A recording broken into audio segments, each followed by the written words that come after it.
हरे कृष्णा। तो आप सबका स्वागत है आज के इस विशेष सत्र में। तो आज बहुत ही पावन तिथि और दिन है।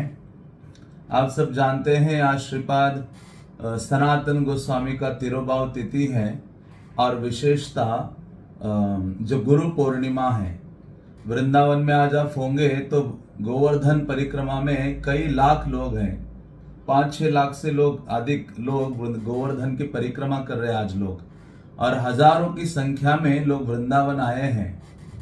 तो ऐसे कहा जाता है उसके पीछे सनातन गोस्वामी का बहुत बड़ा रोल है, क्योंकि सनातन गोस्वामी हमारे षड गोस्वामियों से एक प्रमुख आचार्य हैं। तो आज विशेष रूप से हम सनातन गोस्वामी की चर्चा करेंगे जितना भी हमारे पास समय है, क्योंकि सनातन गोस्वामी की चर्चा तो बहुत आगाध है और बहुत विशेष है।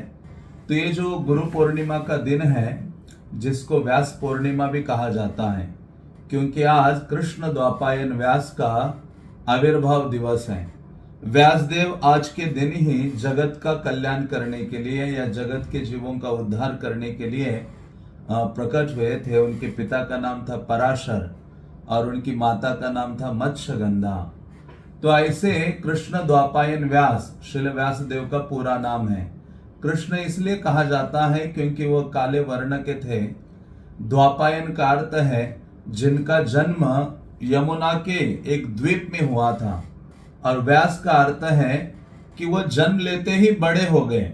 मतलब उनके पिता को चिंता नहीं करनी पड़ी कि बच्चे को बड़ा करना है, उसको स्कूल भेजना है, ये करना है, वो करना है। तो व्यासदेव के साथ ऐसे नहीं था। व्यासदेव प्रकट हो गए और अचानक ही बड़े हो गए। और दूसरा एक अर्थ है कि व्यासदेव ने क्या किया है, सारे शास्त्रों का विस्तार किया है। तो ऐसे व्यासदेव कृष्ण के शक्तावेश अवतार है और उनका विशेष योगदान है सारे जगत के लिए, क्योंकि कृष्ण ही कृष्ण द्वापायन व्यास के रूप में शक्तावेश अवतार के रूप में ये जगत में प्रकट होते हैं सभी का कल्याण करने के लिए। तो इसी कारण से व्यासदेव महानतम गुरु हैं। तो इसलिए जनसाधारण क्या करते हैं, लोग आज के दिन अपने आध्यात्मिक गुरु की पूजा आराधना करते हैं।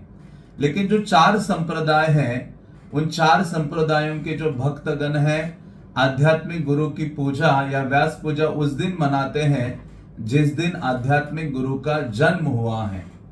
जैसे हम हमारे संप्रदाय में या श्रील प्रभुपाद या भी आने वाले आचार्यों के जीवन में देखते हैं कि उनका जिस दिन जन्म हुआ उस दिन हम व्यास पूर्णिमा मनाते हैं। तो लेकिन साधारण लोग आज के दिन ही अपने आध्यात्मिक गुरु का व्यास पूजा मनाते हैं। तो बल्कि उनकी व्यास पूजा मनानी चाहिए जो व्यास देव के शिक्षाओं का अनुसरण कर रहे हो, व्यास देव के पद चिन्हों पर चल रहे हो।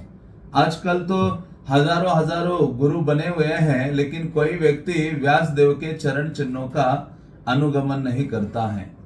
तो वृंदावन में इस कारण से हजारों लोग आते हैं और व्यास पूर्णिमा के दिन अपने आध्यात्मिक गुरुओं का पूजन आदि करते हैं और विशेष रूप से गोवर्धन की परिक्रमा करते हैं, मानसी गंगा में स्नान करते हैं और अपना सर का मुंडन करते हैं।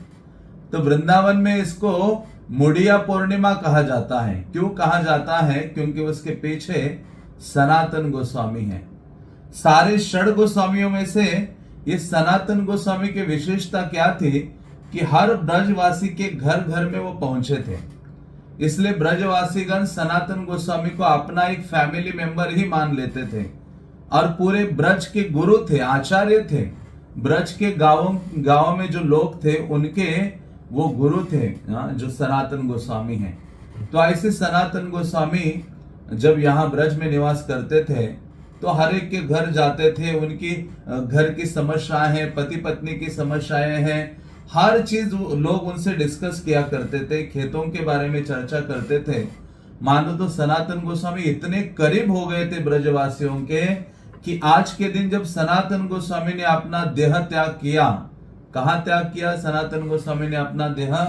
मानसी गंगा के तट पर आज के दिन उन्होंने शरीर अपना त्यागा, भगवत लीला में प्रविष्ट हो गए।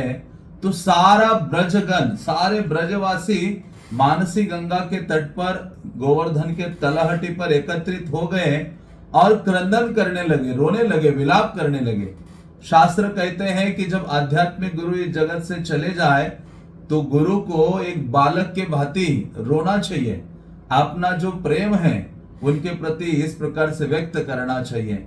जिस प्रकार से गाय से बछड़ा अलग हो जाता है और वो विलाप करता है, उसी प्रकार से एक शिष्य को अपने गुरु के प्रति इतना प्रीति और इतना प्रेम होना चाहिए कि गुरु इस जगत से चले जाने के बाद उसके आंखों से आंसू धारा बहती रहनी चाहिए। तो सारे ब्रजवासीगण यहाँ आते हैं मानसी गंगा के तट पर और क्रंदन करने लगते हैं, विलाप करने लगते हैं। सनातन गोस्वामी के देह को लेते हैं, मानसी गंगा की परिक्रमा करते हैं, मानसी गंगा में स्नान करवाते हैं उनको, और फिर यहाँ वृंदावन में लेके आते हैं जहां मदन मोहन का मंदिर है।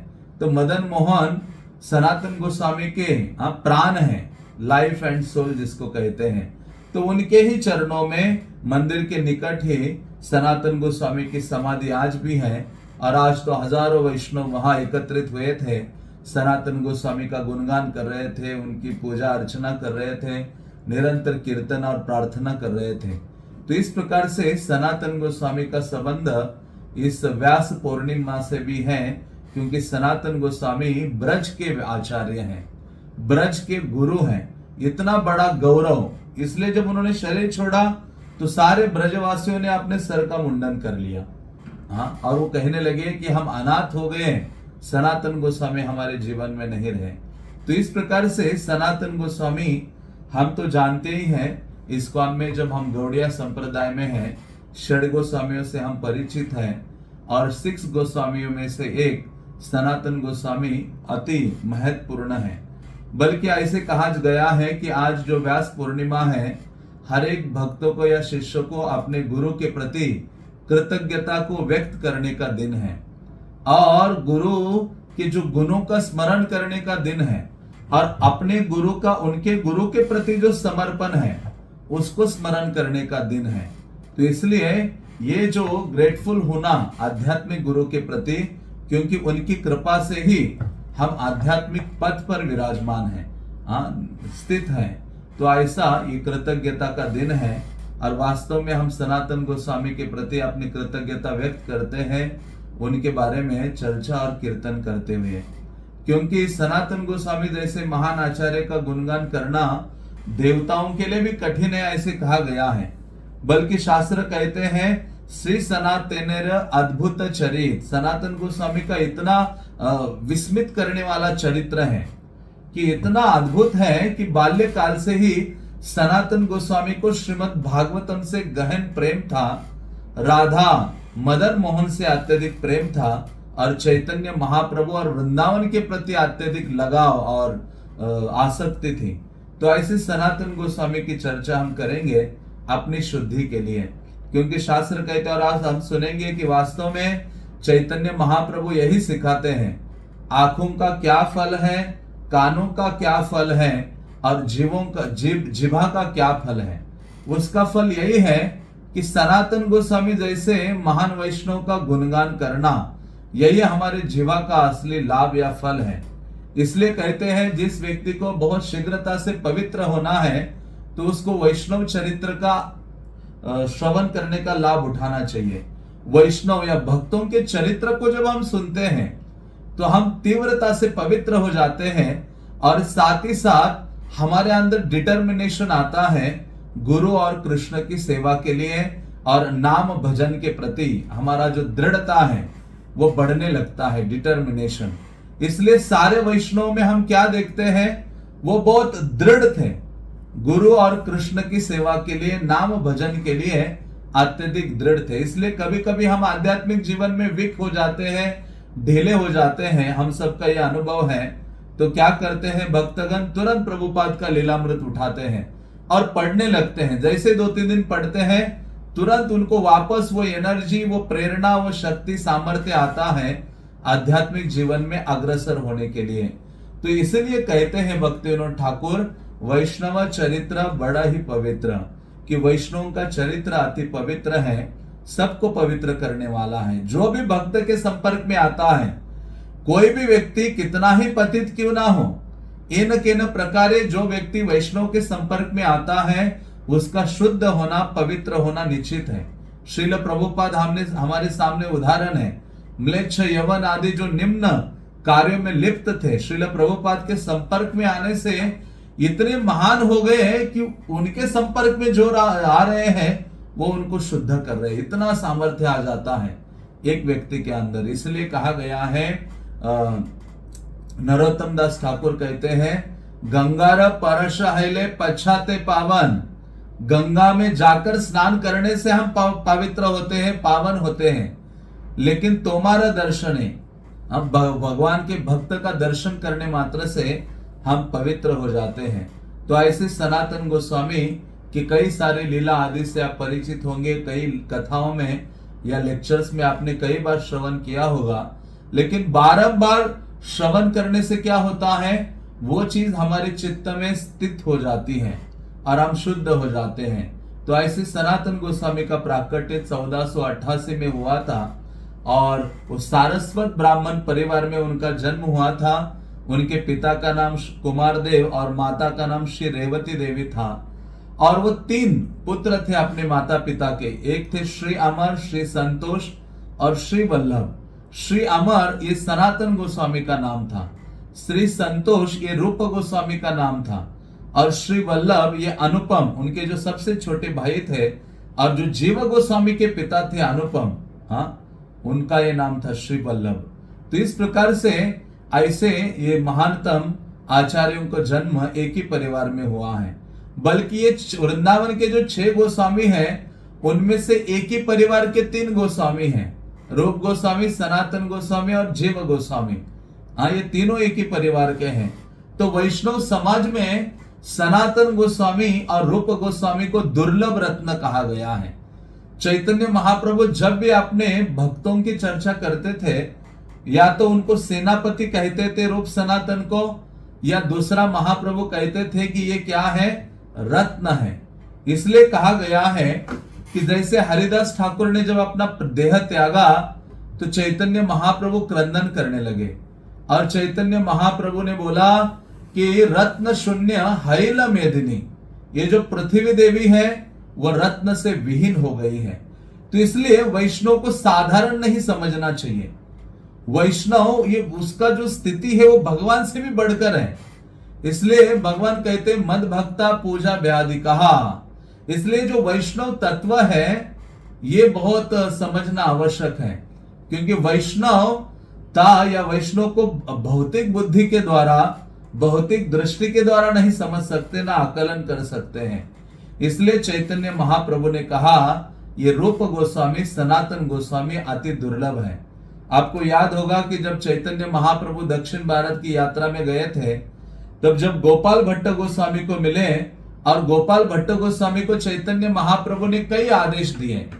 उनमें से एक आदेश था कि आप जब तक आपके माता पिता है उनकी सेवा नियुक्त करते रहो, और दूसरा आदेश था कि आप क्या करो, वृंदावन चले जाओ और विवाह मत करना।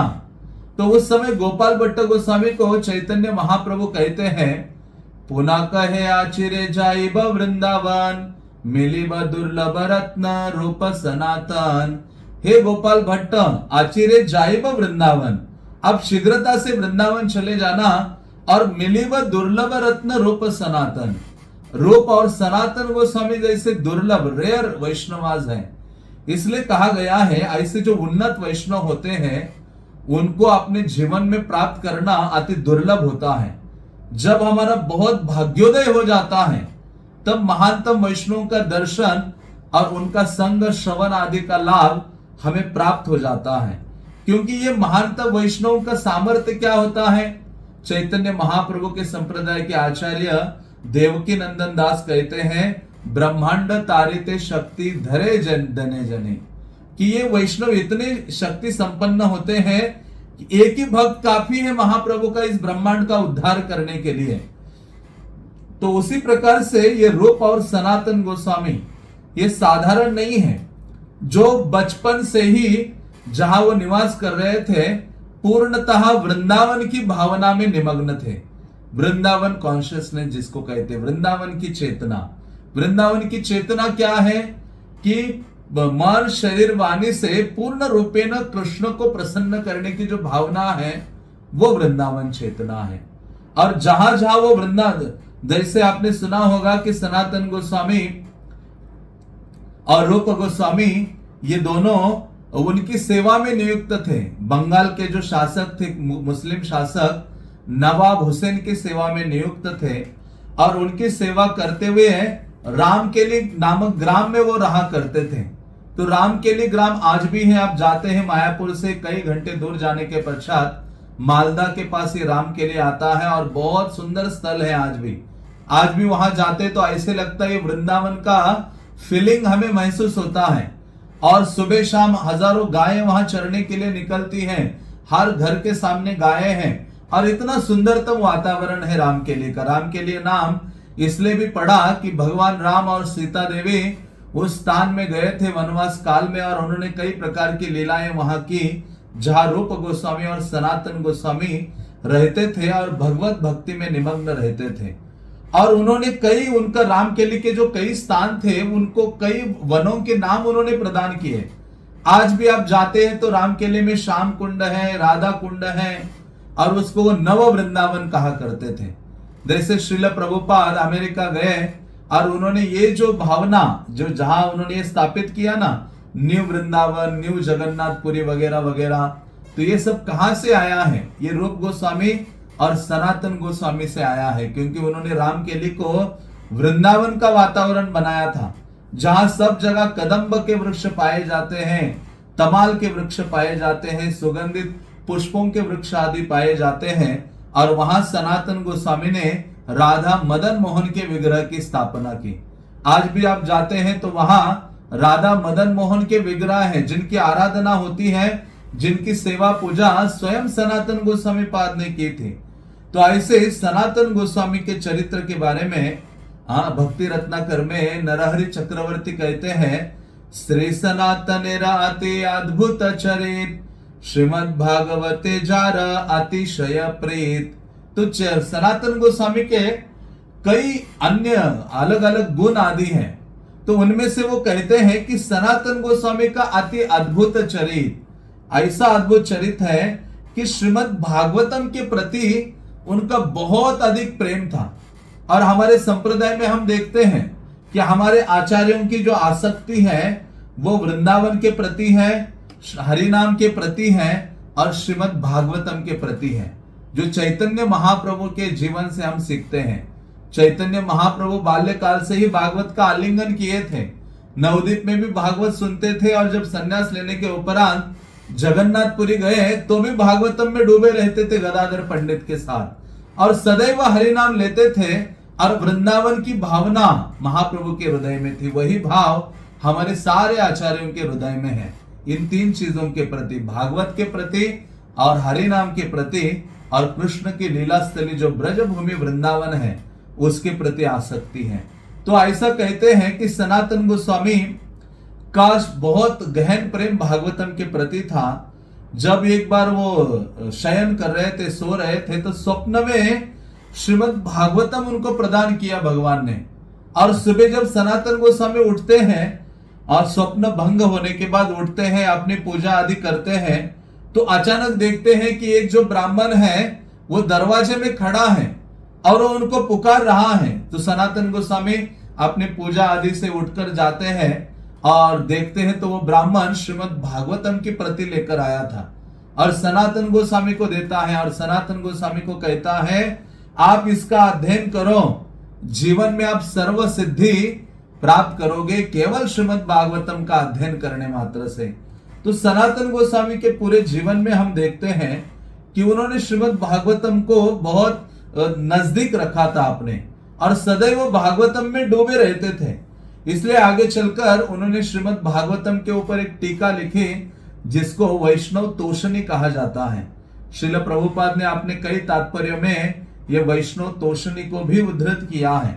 तो भागवतम के प्रति सनातन गोस्वामी प्रार्थना करते हैं, वो लिखते हैं, मद एक बंदो मद संगी मद गुरो मन महादन मन निस्तारक मद भाग्य मदानंद नमस्तुते तो सनातन गोस्वामी कहते अरे मेरा कोई बंधु है तो वो एक ही है और वो है श्रीमद् भागवतम। मत संगी, मेरा कोई संगी है, निकटतम कोई है मेरा तो वो है श्रीमद् भागवतम।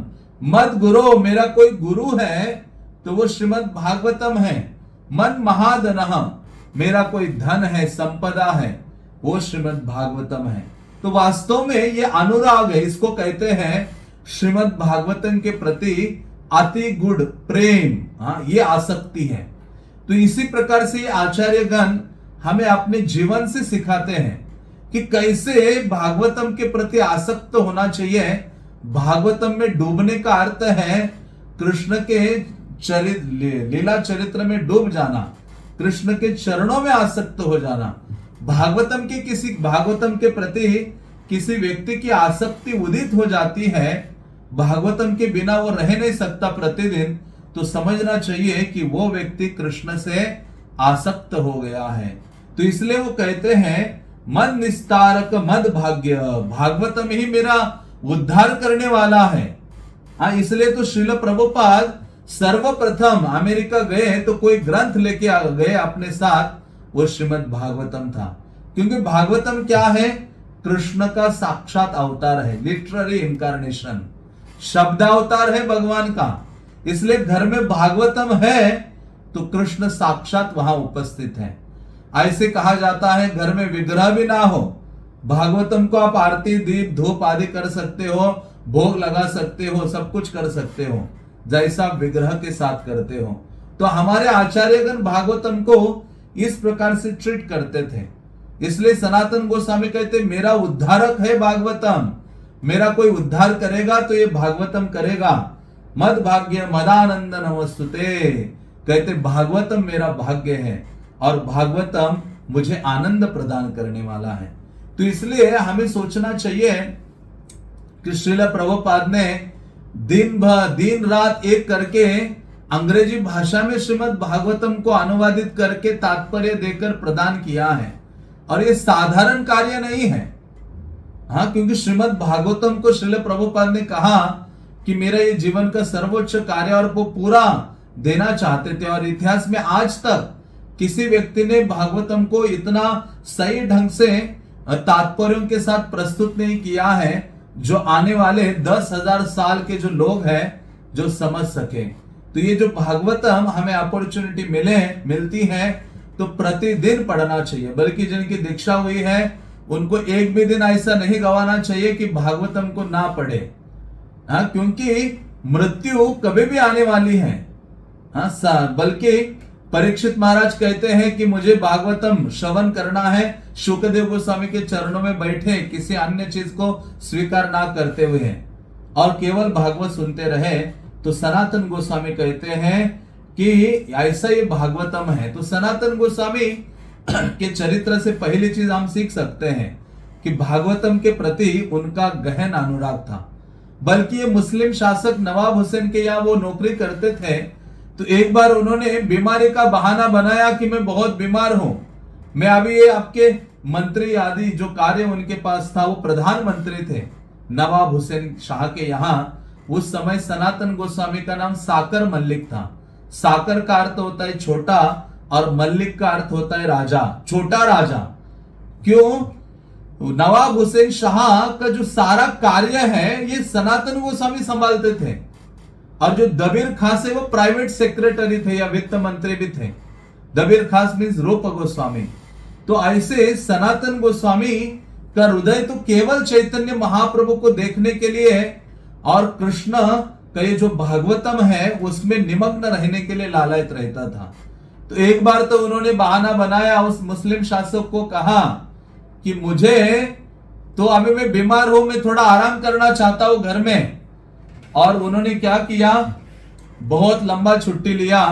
और उन्होंने ये भी नहीं कहा कि मैं वर्क फ्रॉम होम करूंगा। सनातन गोस्वामी ने कहा कोई वर्क फ्रॉम होम नहीं और कुछ नहीं, मुझे क्या करना है, भागवतम, बस फुल्ली भागवतम, भागवतम और मैं और वैष्णवगण, इसके बीच में वर्क फ्रॉम होम और ये वो कुछ नहीं आना चाहिए।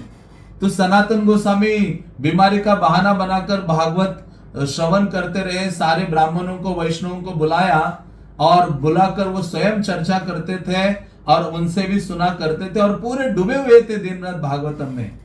तो एक दिन उस राजा ने, मुस्लिम राजा ने भेजा एक वैद्य को और कहा कि देखो सनातन बीमार है, कई दिनों से आ नहीं रहा है ऑफिस में, जाके देखो। तो जैसे वैद्य जाता है तो देखता है कि सनातन गोस्वामी ने तो पूरा अपने जो महल था उनका, ऐसे नहीं कि उस समय वो कुटिया में रहते थे, उनका बड़ा महल हुआ करता था रूप सनातन का, उसमें रहा करते थे, उसको पूरा टेम्पल हॉल बना दिया था और जिसमें भागवतम की चर्चा करते थे। वैद्य ने देखा इतने वैष्णव एकत्रित हुए हैं, भागवत को सुन रहे हैं, तो तुरंत जाकर वो मुस्लिम राजा को बोलता है और मुस्लिम राजा क्रोधित हो जाता है। तो इस प्रकार से हम देखते हैं सनातन गोस्वामी का जो अनुराग है श्रीमद् भागवतम के प्रति कितना अधिक है। बल्कि भागवत को सुनने के लिए, अध्ययन करने के लिए, समझने के लिए भक्तों के संग में वो बीमारी का बहाना बनाते थे और भागवतम क्लास न सुनने के लिए बीमारी का बहाना बनाते हैं। हमारा एकदम उल्टा है। तो ऐसे सनातन गोस्वामी ने वो मुस्लिम शासक की नौकरी इसलिए स्वीकार किए थे क्योंकि मुस्लिम शासक क्या कर रहा था, वैष्णवों को पीड़ा और कष्ट दे रहा था, कई सारे वैष्णवों को।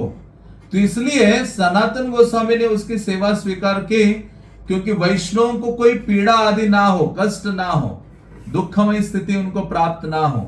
इसलिए उन्होंने सोचा मैं कष्ट स्वीकार करूंगा लेकिन भान्य वैष्णवों को कोई कष्ट नहीं होना चाहिए। तो इस प्रकार से ये वैष्णव का बहुत बड़ा सैक्रिफाइस है सनातन गोस्वामी का। ये जो आचार्य गण है उनके एक एक छोटे छोटे कार्य से बहुत विलक्षण और महत्वपूर्ण शिक्षा से हम अवगत होते हैं। दूसरे भक्तों के लिए स्वयं कष्ट उठाया है सनातन गोस्वामी ने, हजारों हजारों वैष्णवों के लिए, और वो ऐसे म्लेच्छ यवन मुस्लिम शासक की नौकरी वो किया करते थे। तो इस प्रकार से सनातन गोस्वामी का विशेष स्थान है। बल्कि चैतन्य महाप्रभु की एक विशेषता है, चैतन्य महाप्रभु अपने हर एक अलग अलग भक्तों से कुछ अलग अलग शिक्षाएं हमें प्रदान करते हैं, उनके माध्यम से कुछ ना कुछ सिखाते हैं। कृष्णदास कविराज चैतन्य चरितामृत में कहते हैं, रामानंद द्वारे कंदर पेर दर्पनाशे, दामोदर द्वारे निरपेक्ष परकाशे, हरिदास द्वारे सहिष्णुता जानाइल, सनातन रूप द्वारे दैन्य प्रकाशिल। तो कृष्णदास कविराज कहते हैं कि रामानंद राय के द्वारा जो चैतन्य महाप्रभु ने क्या किया, कंदर्प जो कामदेव है उसके गर्व का विनाश किया। क्योंकि कामदेव सबको आकर्षित करता है अपने पंच बाणों के द्वारा। इस संसार में छोटे से छोटे कीड़े से लेकर ब्रह्मा तक हर एक व्यक्ति काम के वश में है और उससे आसक्त है, आकर्षित है, वो काम के कंट्रोल में है। लेकिन रामानंद राय ऐसे थे जो वो काम के वश में नहीं थे। चैतन्य महाप्रभु कहते मैं सन्यासी होकर भी जब स्त्री का लकड़ी का बना हुआ मूर्ति देखता हूं तो भी आकर्षित हो जाता हूं। लेकिन रामानंद राय ऐसे हैं हाँ, जो अप्राकृत है, वो साधारण नहीं है, उससे परे है। तो इसलिए कहते रामानंद राय के द्वारा कंदर्प का उन्होंने नाश या गर्व का विनाश किया और दामोदर पंडित के द्वारा निरपेक्ष भावना को प्रकाशित किया चैतन्य महाप्रभु ने। और वो कहते हरिदास द्वारे सहिष्णुता जानाइल, हरिदास ठाकुर के द्वारा चैतन्य महाप्रभु ने टॉलरेंट, सहिष्णु कैसे होना चाहिए, सहनशील कैसे होना चाहिए व्यक्ति को, उसकी शिक्षा प्रदान की है। आपने सुना है हरिदास ठाकुर को तो 22 बाजारों में जल्लादों के द्वारा मारा गया और उनकी गलती क्या थी, वो हरे कृष्ण महामंत्र का जप करते थे। बस यदि वो हरे कृष्ण महामंत्र का जप करना छोड़े तो उनको मारेंगे नहीं। उनकी यही गलती थी कि वो हरि नाम का उच्चारण कर रहे थे, कृष्ण की सेवा में लगे थे, तो उनको 22 बाजारों में पीटा जा रहा था, मारा जा रहा था। लेकिन हरिदास ठाकुर इतने सहनशील थे, वो कहते खंडो खंडो हय जदि जाई मोर प्राण, तबुत ना वदने ना छाड़ी हरि नाम, कि मेरे शरीर के टुकड़े टुकड़े हो जाए, खंड खंड हो जाए, लेकिन मैं अपने मुख से कृष्ण का जो नाम है ना उसको कभी त्यागूंगा नहीं। तो ये आचार्यगण अपने आचरण से सिखाते हैं और हमें ये शिक्षा देते हैं कि किस प्रकार से जो भक्ति के जो अंग हैं इनको पकड़ के रखना चाहिए अपने जीवन के अंत तक। हरि नाम है, भागवत श्रवण है, कृष्ण की सेवा है, वैष्णव संग है, इन सबको जीवन के अंत तक पकड़े रहना चाहिए। और वो कहते हैं सनातन रूपे द्वारे दैन्य प्रकाशिला। तो सनातन और रूप गोस्वामी के द्वारा क्या शिक्षा दी चैतन्य महाप्रभु ने? दैन्य, दीनता का भाव, विनम्रता की जो भावना है। भगवान को आपके पास कितनी विद्वत्ता है, आपने क्या क्या किया है, क्या अचीवमेंट से, कृष्ण को उससे कोई लेना देना नहीं है। आपका हृदय दैन्यता से भरा हुआ है, आप विनम्रता आपके हृदय में भरी हुई है, उससे भगवान आकर्षित होते हैं, अन्य गुणों से नहीं। इसलिए आप भगवत गीता में जो दैवी गुण है उसकी शुरुआत ही विनम्रता से होती है। और चैतन्य महाप्रभु तो यही शिक्षा देने आए हैं, तृणादपि सुनीचेना तरोरपि सहिष्णुना अमानिना मान देना कीर्तनीय सदा हरि। तो हरि का सदा कीर्तन करना है तो ये चीज तो लानी पड़ेगी। हरिदास ठाकुर के जैसा सहिष्णुता और रूप सनातन जैसा दैन्यता, तृणाधिक, अपने आप को तृण से भी अधिक हीन मानने की भावना, विनम्रता की जो भावना है। तो रूप सनातन इतने क्वालिफाइड थे, भौतिक रूप से वो मंत्री थे, प्राइम मिनिस्टर थे, उनके पास धन, बल्कि रूप गोस्वामी और सनातन के बारे में आता है उनको 14 भाषाओं से अधिक भाषाओं का ज्ञान था और इतने विद्वान थे सारे शास्त्रों के। आप उनके ग्रंथ पढ़ेंगे, हरि भक्ति विलास आदि और ये वैष्णव तोषणी और बृहद भागवतामृत तो समझ जाएंगे। सनातन गोस्वामी और रूप गोस्वामी तो कोई आप सोच ही नहीं सकते। रूप गोस्वामी तो रसाचार्य है, ऐसा लिख दिया रूप गोस्वामी ने कि चैतन्य महाप्रभु क्या सोच रहे हैं वो भी रूप गोस्वामी अपने लेखनी से लिख डालते हैं। रूप गोस्वामी का तो और विशेषता है। तो सनातन गोस्वामी ने इतने अद्भुत ग्रंथ प्रदान किया है कि जिनके विद्वता को भी हम समझ सकते हैं, देख सकते हैं। लेकिन इतना होने के बावजूद भी उनके हृदय में इतना दीनहीनता की भावना है, विनम्रता की भावना है, क्योंकि भक्ति वहां ही स्थित होती है, रहती है, टिकती है, जहां विनम्रता का, दैन्यता का भावना होता है और सहनशीलता का भावना होता है। और बिना किसी अपने आप को आदर, मान, सम्मान आदि भावना ना स्वीकार करते हुए सदैव दूसरों को सम्मान आदि देने की भावना जिसके हृदय में हो, तो भक्ति वहां टिकती है, रहती है। वो पात्र है, ऐसे कहा है ये हृदय एक पात्र है जिसमें भक्ति रहती है। और उसमें छेद क्या है? एक छेद है विनम्रता का भाव नहीं होना, दूसरा छेद है सहनशीलता का भाव नहीं होना, चौथा छेद है कि स्वयं को मान, सम्मान, पूजा, प्रतिष्ठा की भावना रखना, और तीसरा हो गया, और चौथा है दूसरों को सम्मान न देने की भावना।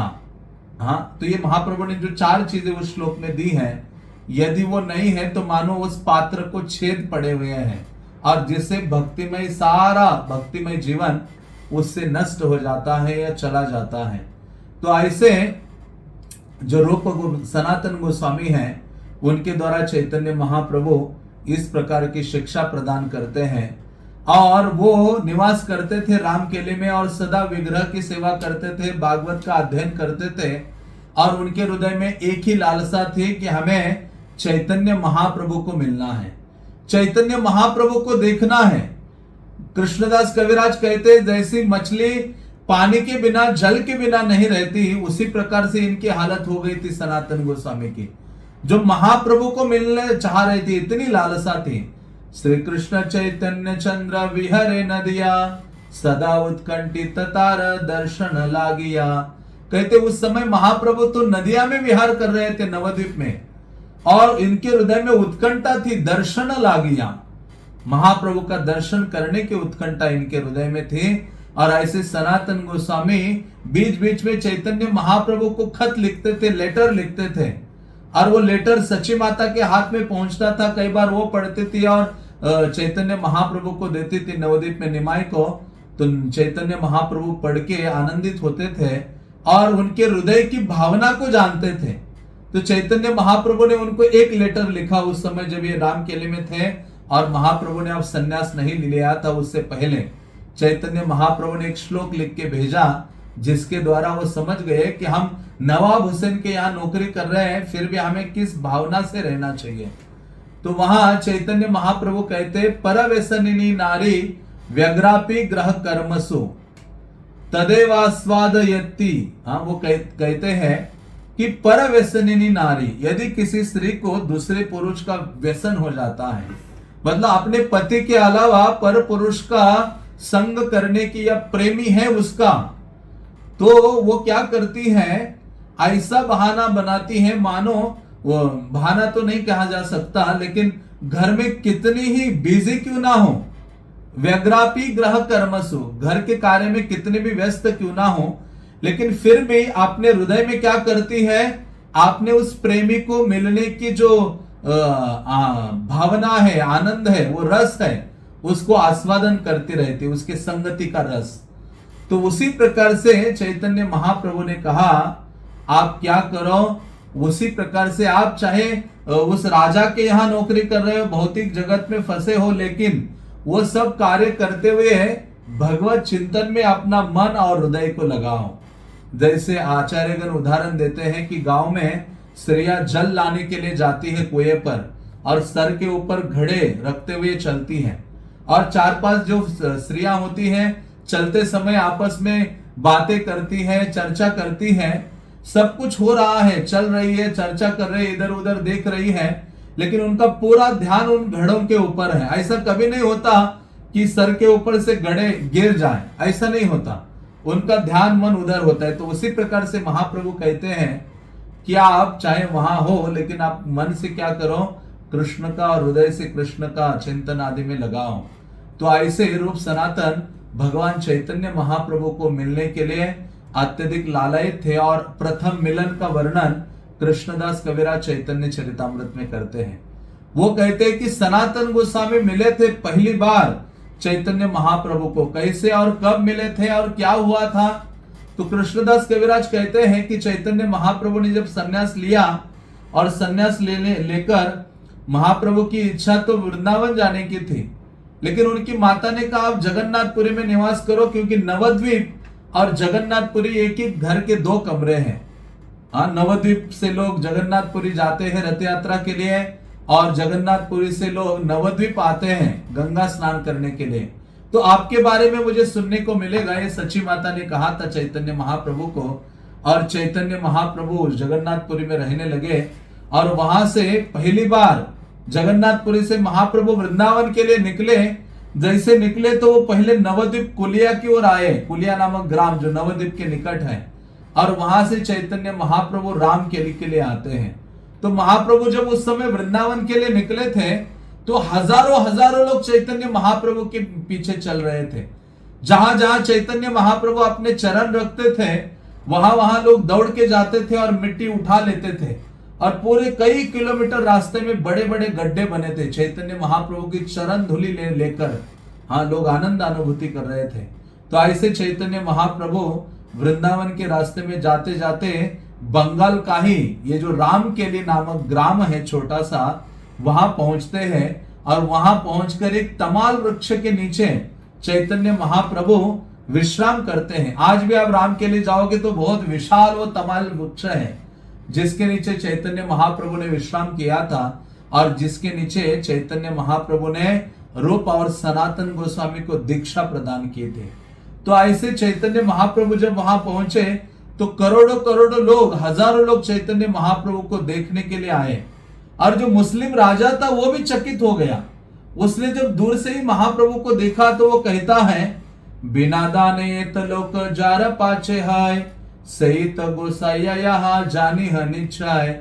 वो मुस्लिम राजा कहता है कि अरे, जो व्यक्ति जिसने कुछ किसी को पैसे नहीं दिए, फिर भी इसके पीछे इतने लोग आ रहे हैं। इस संसार में जब आपके पास धन होता है तो सब लोग आपके पीछे होते हैं, मित्र होते हैं, रिश्तेदार होते हैं, आपकी प्रशंसा करने वाले होते हैं।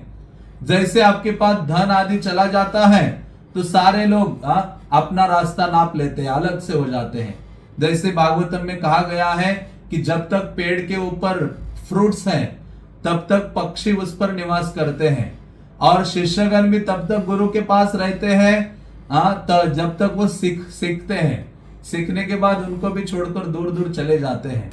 तो उसी प्रकार ये कहते हैं कि अरे इन्होंने तो किसी को दान नहीं दिया, धन नहीं दिया, लेकिन हजारों हजारों लोग इस सन्यासी के पीछे आ रहे हैं। तो मुस्लिम राजा कहता है सेइत गोसाइया, यहां जानी है निश्चय, यही क्या है, भगवान का दूत है, जिसके कारण इतने लोग इनके पीछे हैं। तो राजा ने कहा अपने सैनिक आदियों से कि इनको तंग नहीं करो, इस सन्यासी जो आया है राम केले में, इसको जो करना है करने दो। हाँ, तो केशव छत्री नामक एक और राजा के सेवक थे, उनको पूछा राजा ने कि ये सन्यासी क्या करने आया है। तो उन्होंने कहा कि ये सन्यासी तो तीर्थों का भ्रमण कर रहा है और कुछ ज्यादा लोग नहीं है, 3-4 लोग ही इसके साथ हैं। तो वो जानता था कि राजा, ये मुस्लिम राजा है, कभी भी उसका मन परिवर्तित हो सकता है, कुछ भी कर सकता है। तो केशव छत्री ने चैतन्य महाप्रभु के निकट एक सेवक को भेजा कि आप क्या करिए, जल्दी यहां से जाने का प्रयास कीजिए। तो रूप गोस्वामी को वो राजा पूछता है, हाँ इस सन्यासी के बारे में मुझे बताओ। तो रूप गोस्वामी उस मुस्लिम राजा को कहते हैं कि मैं तो इतना नहीं जानता, आप तो राजा हो और राजा भगवान का प्रतिनिधि है, तो आप और अच्छे से जान सकते हो। तो राजा कहते हैं रूप गोस्वामी को, राजा कहे सुन मोर मने यही लय, साक्षात ईश्वर यहाँ नाहि क संशय।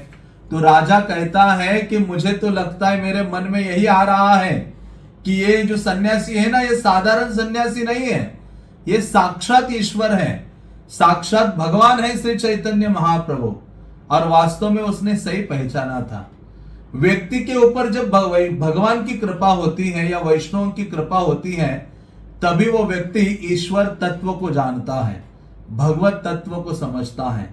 तो मानो रूप गोस्वामी की कृपा हुई, जिसके कारण वो समझा कि चैतन्य महाप्रभु कोई साधारण सन्यासी नहीं है, चैतन्य महाप्रभु साक्षात ईश्वर है। तो उस रात्रि में रूप गोस्वामी सनातन गोस्वामी ने अपना वेश बदला, क्योंकि रूप गोस्वामी सनातन गोस्वामी ये मंत्री थे, तो ये कोई धोती कुर्ता नहीं पहनते थे साधारण, वो तो पूरा राजवेश पहनते थे, कॉस्टली कपड़े पहनते थे, अलंकार सुवर्ण आदि धारण करते थे, बहुत विभ्रम था, उनका ऐश्वर्य था। तो ऐसा इस सारे वेश त्याग कर रात्रि में ये रूप गोस्वामी सनातन गोस्वामी साधारण वेश धारण करते, वैष्णव वेश, और अपने दांत में तिनका धारण करते हैं, गले में एक ऐसा एक कपड़ा बांध देते हैं और निकलते हैं चैतन्य महाप्रभु की शरण ग्रहण करने के लिए। सर्वप्रथम वो नित्यानंद प्रभु को मिलते हैं, हरिदास ठाकुर को मिलते हैं, उनके चरणों में वंदना करते हैं, उनको प्रार्थना करते हैं, और उसके पश्चात वो चैतन्य महाप्रभु के निकट जाते हैं। तो इससे रूप गोस्वामी या सनातन गोस्वामी सिखाते हैं कि भगवान को अप्रोच करने से पूर्व हमें भक्त को अप्रोच करना होगा, आध्यात्मिक गुरु की शरण ग्रहण करनी होगी। नित्यानंद प्रभु ये आदि गुरु तत्व है, नित्यानंद साक्षात बलराम है। तो ऐसे नित्यानंद जो आदि गुरु है, जिनकी शरण ग्रहण किए बिना चैतन्य महाप्रभु की कृपा कैसे प्राप्त हो सकती है। तो इसलिए रूप सनातन क्या करते हैं, नित्यानंद प्रभु की शरण ग्रहण करते हैं और हरिदास ठाकुर की शरण ग्रहण करते हैं और चैतन्य महाप्रभु के निकट जाते हैं और महाप्रभु के चरणों में गिरकर रोने लगते हैं दीनतावश। और तब चैतन्य महाप्रभु उनको उठाते हैं और आलिंगन करते। तो सनातन गोस्वामी कहते हैं, जय जय श्री कृष्ण चैतन्य दयामय, पतित पावन जय जय महाशय। तो अब देखो इतनी अद्भुत प्रार्थना है ना सनातन गोस्वामी आदि के द्वारा, कि ये वास्तव में हमारे लिए बहुत शिक्षाप्रद है और बहुत महत्वपूर्ण है। जब महाप्रभु का उन्होंने शरण स्वीकार की, कैसे, हृदय में दांत में तृण धारण किया था, घास का टुकड़ा, हाँ तृण, क्यों, उससे दर्शित होता है कि हम अति दीन हैं, विनम्र हैं। और गले में कपड़ा डाला था, मानो इस भौतिक जगत में हम बद्ध हैं, हम पतित हैं, हम आपके सेवक बनने के लिए तत्पर हैं, हमें आप स्वीकार कीजिए, ये भाव उनके हृदय में था। मतलब पूर्णता शरणागत होने के लिए चैतन्य महाप्रभु के प्रति आए थे। और वास्तव में जब तक कोई व्यक्ति आध्यात्मिक गुरु के प्रति पूर्णता शरणागत नहीं होता, कृष्ण उसे स्वीकार नहीं करते हैं। या भगवान के प्रति हम पूर्णता शरणागत होंगे सारे भौतिक आसक्तियों को छोड़कर तो कृष्ण हमें स्वीकार करेंगे। तो सनातन गोस्वामी कहते हैं कि हे दयामय चैतन्य महाप्रभु, आपकी जय हो। आप तो पतितों को पावन करने वाले हो। नीच जाति नीच संगी करे नीच काज, तुम्हारा अग्रते प्रभु कहते वासी लाज। तो उन्होंने कहा मैं तो नीच हूं। अब देखो सनातन गोस्वामी स्वयं को इतना नीच मान रहे हैं। हम हमें कभी वो भावना नहीं आती है। हम थोड़ा सा कुछ भक्ति कार्य करते हैं तो सोचते हैं कि मैं अभी दुष्पतित पावन हो गया हूं, मैं दूसरों का उद्धार करने की क्षमता मुझ में आ गई है। तो जीव का ये थोड़ा सा कुछ उसको प्राप्त होता है तो उसको तुरंत घमंड या अहंकार आने लगता है। और यहाँ आचार्य गण हैं जिनके पास इतना सामर्थ्य है सबका उद्धार करने का, वो कह रहे हैं नीच जाति नीच संगी करे नीच काज, तुम्हारे अग्रते प्रभु कहते वही लाज। वो कहते मैं नीच जाति का हूं, नीच लोगों का संग में करता हूं और नीच कार्य में लगा हूं। हे प्रभु चैतन्य, आपके आगे आने में भी मुझे लज्जा महसूस हो रही है। पतित पावन है तो तुम्हारा अवतार, आमा भई जगते पतित नाही आर। तो उन्होंने कहा कि हे प्रभु, पतितों का पावन करने के लिए, पतितों को पावन करने के लिए आपका अवतार हुआ है। और मौसम पतित प्रभु, हमसे बढ़कर आदि कोई पतित नहीं है। एक्चुअली हमें रोज भगवान के पास सन्निकट जाकर ये प्रार्थना करनी चाहिए, गिड़गिड़ाना चाहिए प्रतिदिन, क्योंकि कोई ना कोई दिन हमारा जीवन का आखिरी दिन है।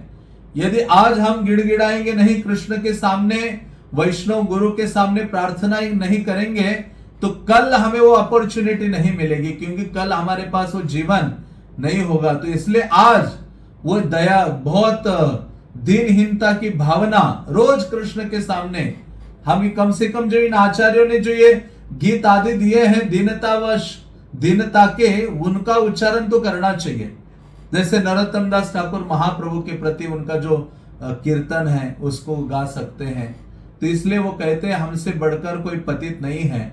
उन्होंने कहा कि हे चैतन्य महाप्रभु, जगाई मदाई का उद्धार करने के लिए आपको कोई इतना कष्ट या श्रम नहीं करना पड़ा, क्योंकि वो तो ब्राह्मण थे, नवद्वीप धाम में उनका निवास था। उन्होंने नीच पुरुषों की कभी सेवा नहीं की और न नीच कार्यों से उन्होंने साधन प्राप्ति किए थे। उनका केवल एक दोष था कि वो पाप कार्यों में लिप्त थे। मतलब ये सनातन गोस्वामी अपने आप को उनसे भी अधिक पतित, जगाई मदी से भी अधिक पतित समझ रहे हैं। अब कृष्णदास कबीरा जो चैतन्य चरितामृत जैसे अद्भुत ग्रंथ का लेखन किया है, वो स्वयं को ही कहते हैं कि जगाई मधाई से भी मैं अधिक पतित हूं। तो ये भावना हमारे संप्रदाय के सारे वैष्णवों में, सारे आचार्यों में हमें देखने को मिलती है। तो वो कहते हैं कि जो जगाई मदाई है उनका एक ही दोष था कि पाप कार्यों में वो लिप्त थे। और लेकिन हे प्रभु, जो इस संसार के पाप है ना, वो तो केवल नामाभास से ही खत्म हो जाते हैं।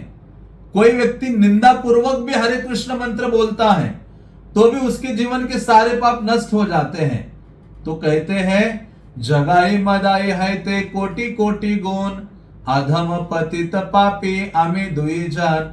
कहते हैं जगाई मदाई में तो करोड़ों करोड़ों गुण हैं, हम में क्या है, कोई गुण नहीं है। मैं पतित और अधम हूं।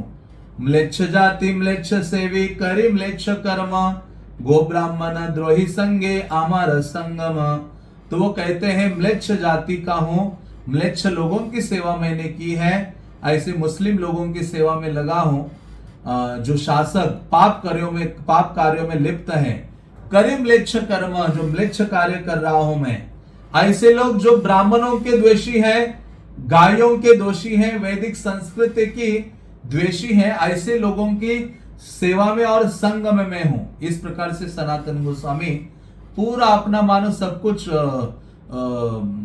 प्रकट कर रहे हैं चैतन्य महाप्रभु के सामने।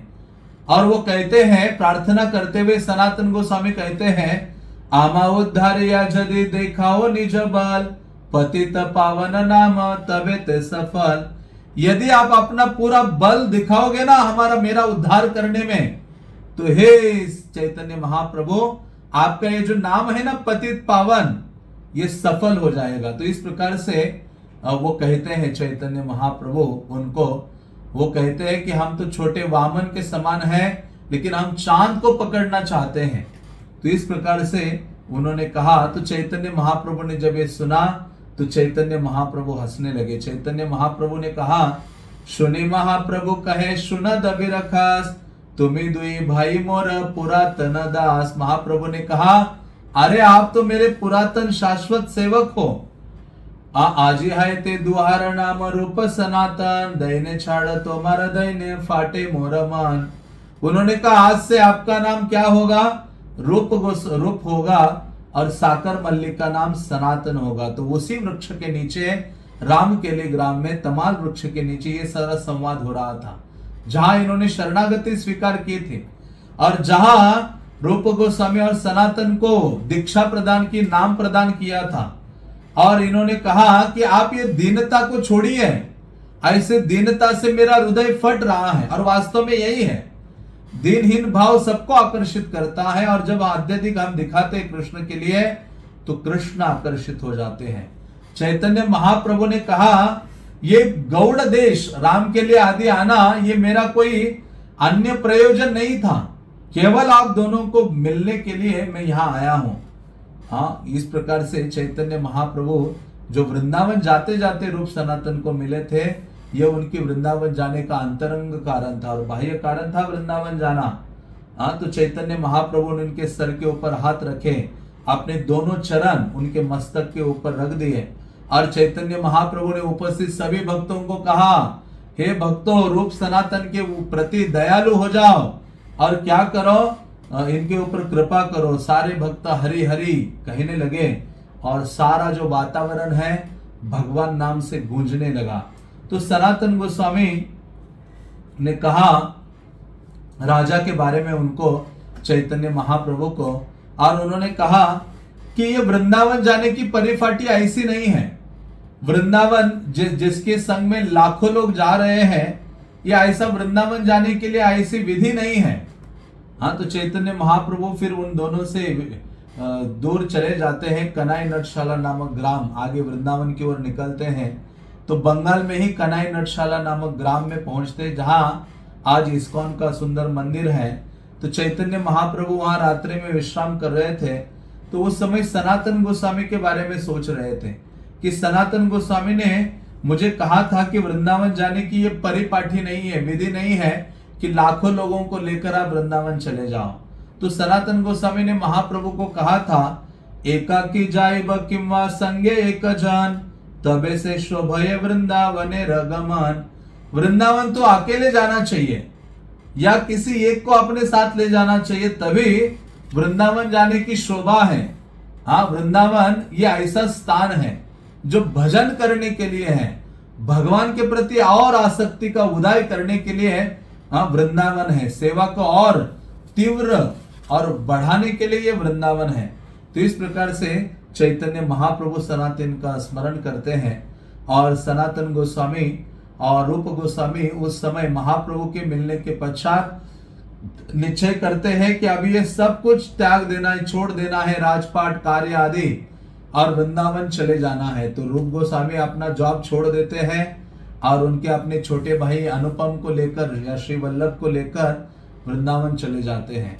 और सनातन गोस्वामी भी, हाँ, उनको जेल में डाल दिया था उस राजा ने, क्योंकि वो कार्य करने के लिए तैयार नहीं थे। मंत्री का जो कार्य है, तो जैसे सनातन गोस्वामी को जेल में डाला, वो बहुत व्याकुल थे वृंदावन जाने के लिए, महाप्रभु से मिलने के लिए। तो जो जेलर था उसको कई घूस, उन्होंने घूस दी, मतलब बहुत सारा रिश्वत वगैरह दी, और वो जेल से छूट गए, और अपने साथ एक सेवक ईशान को लेकर वृंदावन की ओर निकले। रास्ते में बहुत बड़ा जंगल और पहाड़ आता है, तो उसके पहले एक होटल था जहां सनातन गोस्वामी रुकते हैं अपने सेवक के साथ। तो जब वो उस होटल में रुके, तो वहां का जो व्यक्ति था, ओनर था, वो सनातन गोस्वामी की बहुत सेवा करने लगा, और बहुत आदर देने लगा, सम्मान देने लगा, आगे आगे उनके करने लगा। तो सनातन समझ गए कुछ तो गड़बड़ है। जैसे कोई व्यक्ति हमारे अत्यधिक स्तुति करता है ना, वो समझ जाना चाहिए अति स्तुति निंदार लक्षण।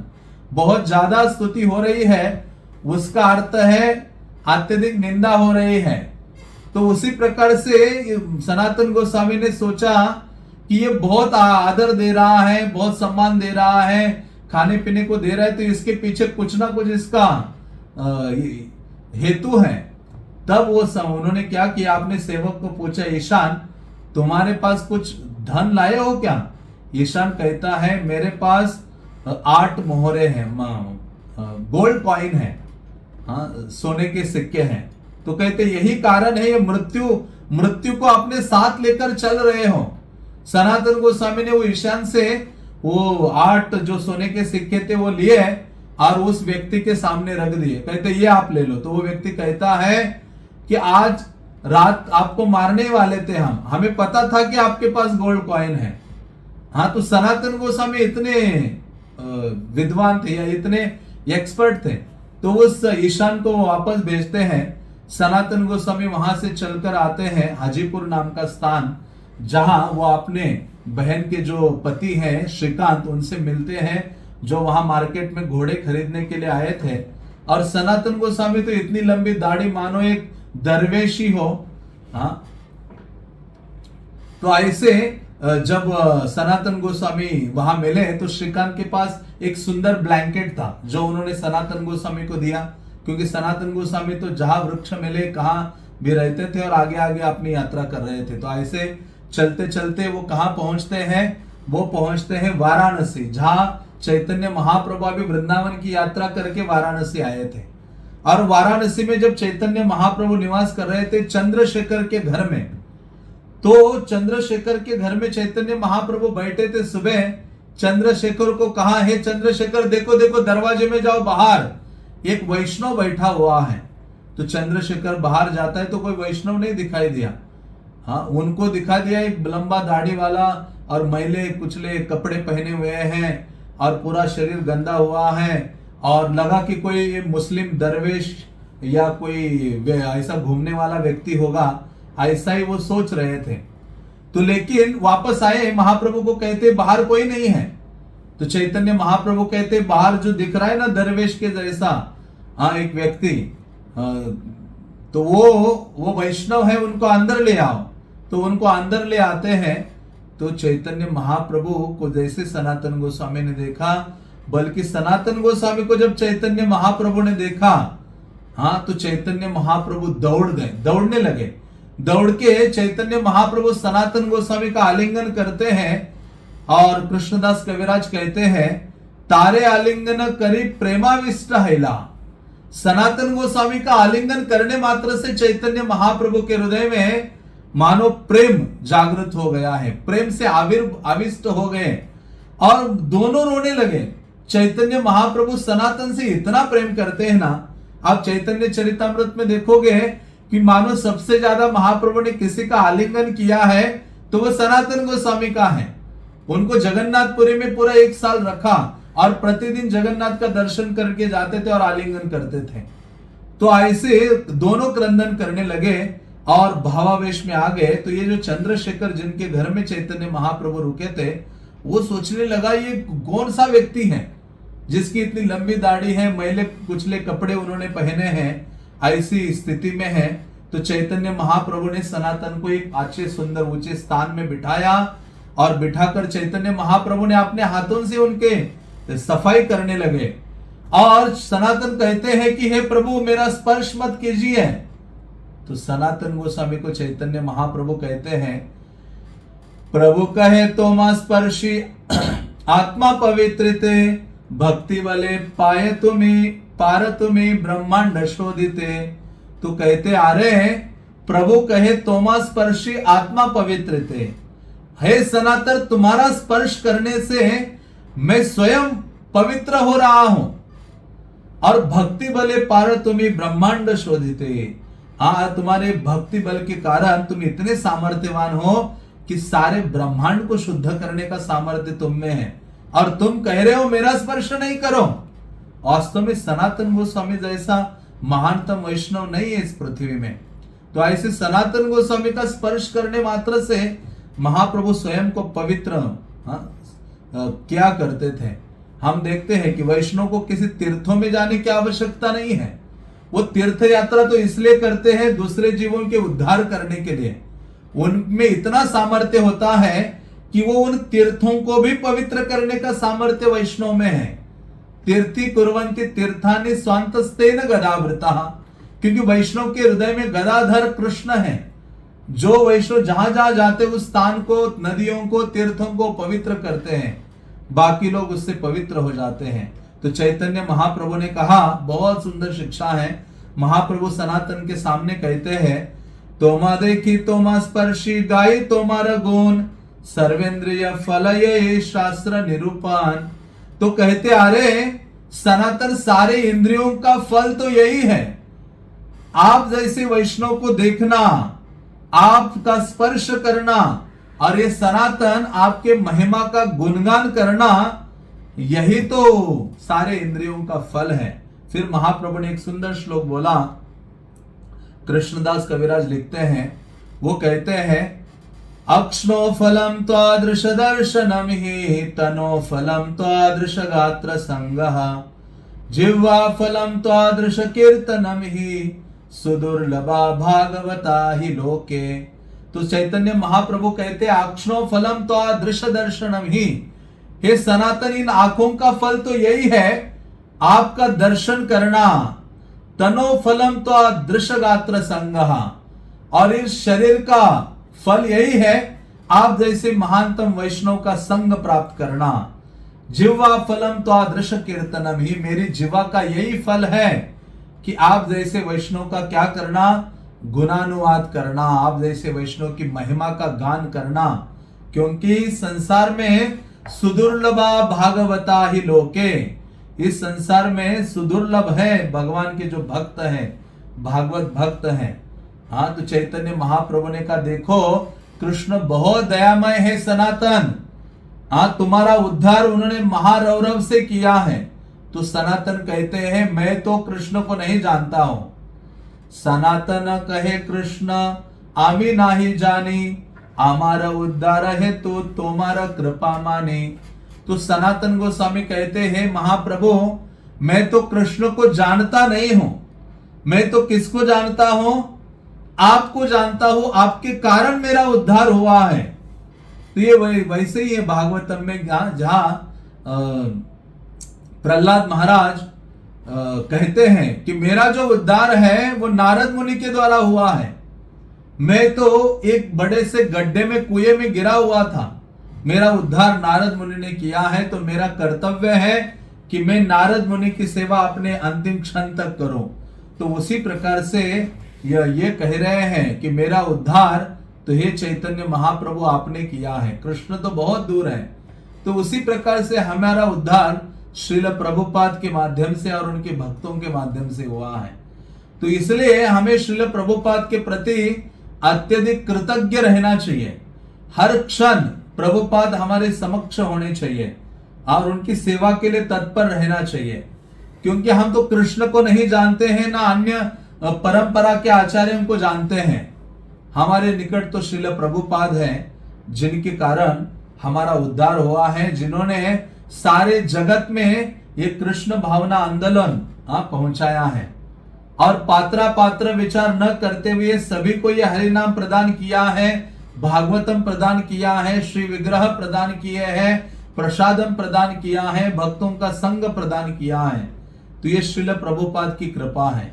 तो जिस प्रकार से सनातन कहते हैं कि मैं कृष्ण को नहीं जानता हूं, मैं आपको जानता हूं, उसी प्रकार से हमारा भाव होना चाहिए कि हम तो कृष्ण आदि को नहीं जानते, हम श्रील प्रभुपाद को जानते हैं। क्योंकि प्रभुपाद नहीं होते तो हम भौतिक संसार में भटक रहे होते।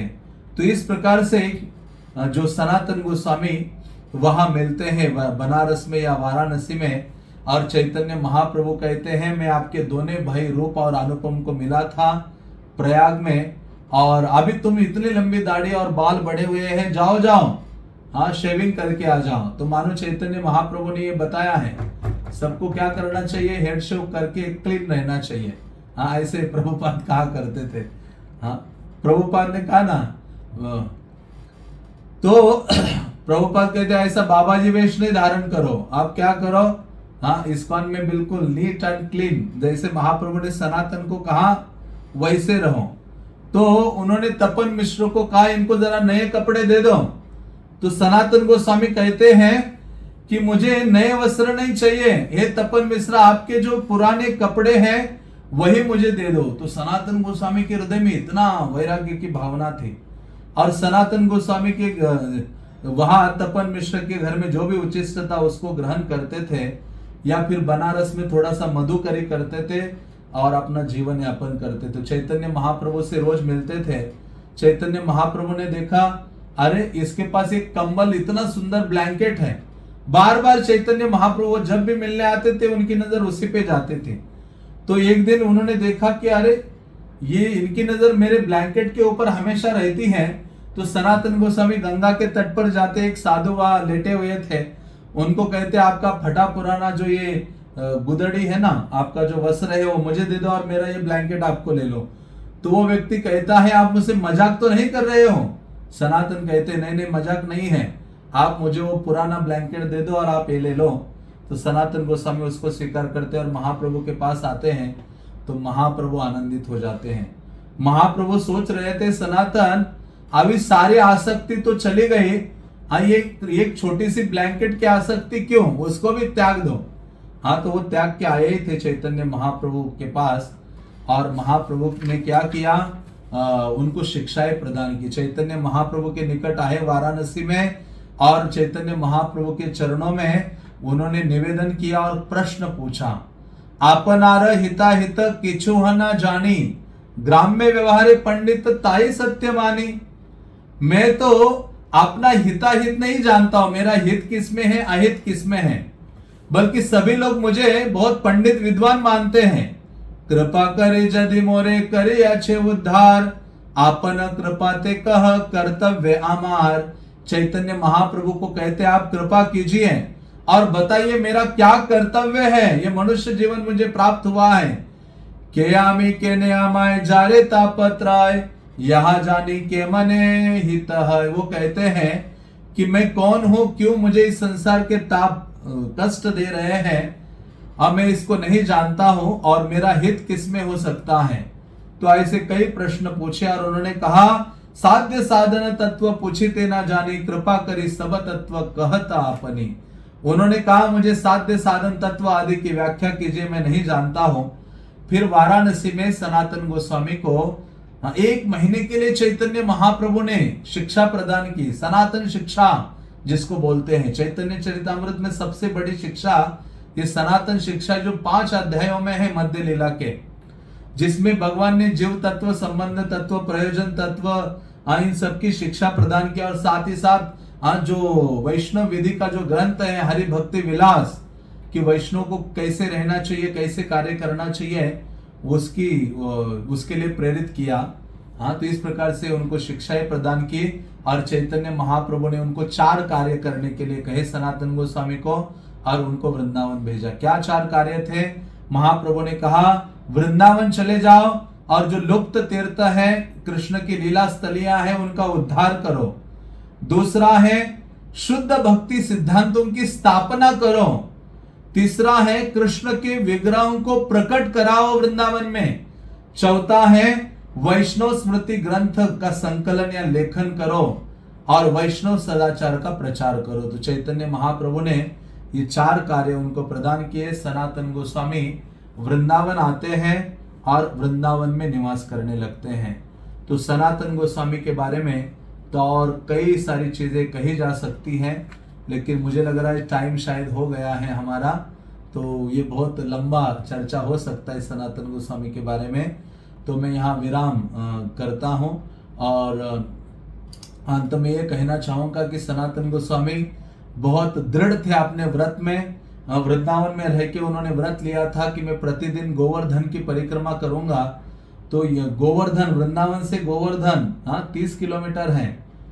यहाँ से रोज पैदल गोवर्धन तक जाते थे 30 किलोमीटर, और फिर वहां जाकर जो बड़ी परिक्रमा है, पैठा ग्राम आदि जिसमें आता है, और चंद्र सरोवर वगैरह आता है, जो हम परिक्रमा में नहीं आता है, जो हम परिक्रमा करते हैं, वो बहुत बड़ी परिक्रमा सनातन गोस्वामी करते थे। उसके पश्चात मथुरा आते थे, मथुरा में मधुकारी करते थे और वापस वृंदावन में आते थे यहाँ। हाँ, तो ये प्रतिदिन था। उनके लगभग 70 या 90 साल की आयु तक उन्होंने ये किया और वो गोवर्धन की परिक्रमा करते थे, लड़खड़ाते थे, गिरते थे, फिर भी उठ के चलते थे कि नहीं, गोवर्धन कृष्ण है साक्षात। और ये उनका व्रत था। तो जब कोई भक्त किसी चीज का व्रत लेता है, कृष्ण सेवा में प्रतिदिन करता है, तो कृष्ण उसको पकड़ लेते हैं, प्रसन्न हो जाते हैं। इसलिए तो प्रभुपाद ने हमें 16 माला करने का ये व्रत दिया है। जीवन के अंत तक हम करेंगे और प्रतिदिन 1-2 घंटे गीता भागवत आदि का अध्ययन करेंगे, सेवा करेंगे, ये व्रत में फिक्स होंगे, तो कृष्ण प्राप्ति निश्चित है। तो ये सनातन गोस्वामी का कई व्रत थे, उनमें से ये एक व्रत था, गोवर्धन परिक्रमा। तो कृष्ण ने देखा का सनातन, आप तो नित्य सिद्ध परिकर हो, आपको ये सब करने की आवश्यकता नहीं है। आप तो वृंदावन में बैठो द्वादशादित्य टीला में एक जगह, आपको कोई आवश्यकता नहीं गोवर्धन परिक्रमा करने की। लेकिन माने नहीं, कृष्ण द्रवित हो गए। कृष्ण ने उनको उठाया, खड़ा किया और कृष्ण ने एक गोवर्धन शिला लिया और उसके ऊपर खड़े हो गए। सनातन गोस्वामी के सामने आपने चरण रखे, उस शिला के ऊपर गाय चराने वाली अपनी जो स्टिक है, लकोटी या का छड़ी, वो रखी और वो जो शिला है, वो पत्थर गोवर्धन शिला सनातन गोस्वामी को प्रदान की और सनातन गोस्वामी को कहा कि इस शिला को लो और प्रतिदिन 4 परिक्रमा करोगे इस शिला की, तो आपको गोवर्धन परिक्रमा का लाभ प्राप्त हो जाएगा। सनातन गोस्वामी की वो जो शिला आज भी वृंदावन में राधा दामोदर मंदिर में दर्शनीय है। हाँ, आज भी लोग राधा दामोदर की परिक्रमा करते हैं 4। तो मैं तो यही कहता हूं कि वो आदेश तो सनातन गोस्वामी के लिए था, हमारे लिए नहीं था ना। हम सनातन गोस्वामी हैं, हमें तो जाकर गोवर्धन की बड़ी वाली परिक्रमा करनी चाहिए, शॉर्टकट नहीं मारना चाहिए। हाँ, और राधा दामोदर मंदिर में जाकर। हाँ, तो इस प्रकार से सनातन गोस्वामी विशेष आचार्य हैं, जिनके प्रति चैतन्य महाप्रभु का इतना अधिक प्रेम है। हाँ, जगन्नाथपुरी की लीला में हम देखते हैं कि महाप्रभु कहते तुम्हारा शरीर तो ये मेरा है, जिससे मुझे कई सेवाएं करवानी है। तो ऐसे सनातन गोस्वामी भगवान नाम, भागवतम और ब्रज आदि ब्रज वृंदावन के प्रति अत्यधिक आसक्त थे।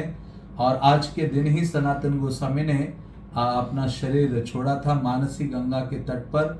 और उनके देह को, जब उन्होंने शरीर छोड़ा, उनके देह को वहां से परिक्रमा किया, मानसी गंगा में स्नान कराया और यहाँ वृंदावन में मदन मोहन के सामने लाकर, नीचे मदन मोहन मंदिर के निकट उनको समाधिस्थ किया।